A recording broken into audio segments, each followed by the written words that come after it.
ಇದು ದುರುದ್ದೇಶದಿಂದ ಕೂಡಿದೆ.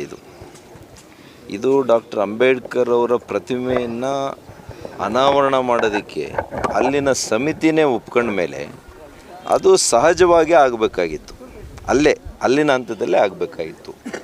ಅದರ ಹೊರತಾಗಿ ಕೂಡ ಹಿಂದಿನ ಸರ್ಕಾರ ಮಾನ್ಯ ಕೃಷ್ಣಾರೆಡ್ಡಿ ಅವರು ಶಾಸಕರಿದ್ದಂಥ ಸಂದರ್ಭದಲ್ಲಿ BA ಅವರು ಪರ್ಮಿಷನ್ ಕೊಟ್ಟಿದ್ದಾರೆ. ಈಗಿನ ಸರ್ಕಾರದಲ್ಲಿ ಮಾನ್ಯ MC ಸುಧಾಕರ್ ಅವರು ಶಾಸಕರಾದ ಮೇಲೆ ಯಾರು ದಾನಿಗಳು ಕೊಟ್ಟಿದ್ರು ಆ ಜಮೀನನ್ನು, ಅದರಲ್ಲಿ ಅವರು ಸ್ವಂತ ಟ್ರಸ್ಟಿಗೆ ಈಗಾಗಲೇ 30 ಕುಂಟೆನೋ 35 ಕುಂಟೆನೋ ಒಂದು ಟ್ರಸ್ಟ್ ಇಟ್ಕೊಂಡು ಶಾಲೆ ರನ್ ಮಾಡ್ತಾಯಿದ್ದಾರೆ.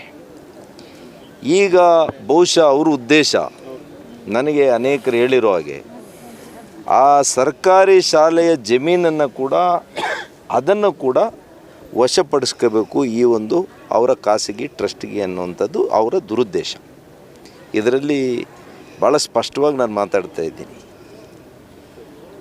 ಇದರ ಹಿಂದೆ ಇರ್ತಕ್ಕಂಥ ದುರುದ್ದೇಶ. ಅದಕ್ಕೋಸ್ಕರ ಇವತ್ತು ಡಾಕ್ಟರ್ ಅಂಬೇಡ್ಕರ್ ಅವ್ರ ಪ್ರತಿಮೆಯನ್ನು ಅವರು ಅನಾವರಣ ಮಾಡಲಿಕ್ಕೆ ಬಿಡ್ತಾಯಿಲ್ಲ. ಅವ್ರ ಪಾರ ನಮ್ಮ ಹೋರಾಟಗಾರರು ಹೇಳ್ತವ್ರೆ, ಕಾಣದ ಕೈಗಳು ಯಾರು? ಇದೇ ಜಿಲ್ಲಾ ಉಸ್ತುವಾರಿ ಸಚಿವರೇ ಕಾಣದ ಕೈ ಅಷ್ಟೇ.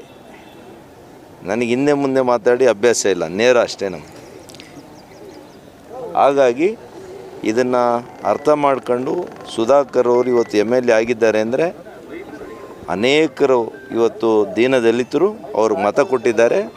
ಅವರ ಭಾವನೆಗಳಿಗೆ ಧಕ್ಕೆ ತರದಿರ ತಕ್ಷಣ ನಿಮ್ಮ ಒಣ ಪ್ರತಿಷ್ಠೆ ಬಿಟ್ಟು ತಕ್ಷಣ ಆರ್ಡರ್ ಮಾಡಿಸಿ ಆ ಪ್ರತಿಮೆಯನ್ನು ಅಲ್ಲೇ ಉಳಿಸುವಂಥ ಕೆಲಸ ಮಾಡಿ ಅದನ್ನು ಅನಾವರಣ ಮಾಡೋದು ಕರೀರಿ ಅಂತ ಹೇಳಲಿಕ್ಕೆ ಬಯಸ್ತೀನಿ. ಸರ್, ಈಗ ದಲಿತ ವಿರೋಧಿ ಸರ್ಕಾರ ಇಲ್ಲ ಸಚಿವರು ಅಂತ ಯಾಕಂದರೆ ಅಂಬೇಡ್ಕರ್ 100 200 ಉದಾಹರಣೆಗಳು ಕೊಡ್ತೀನಿ ನಾನು.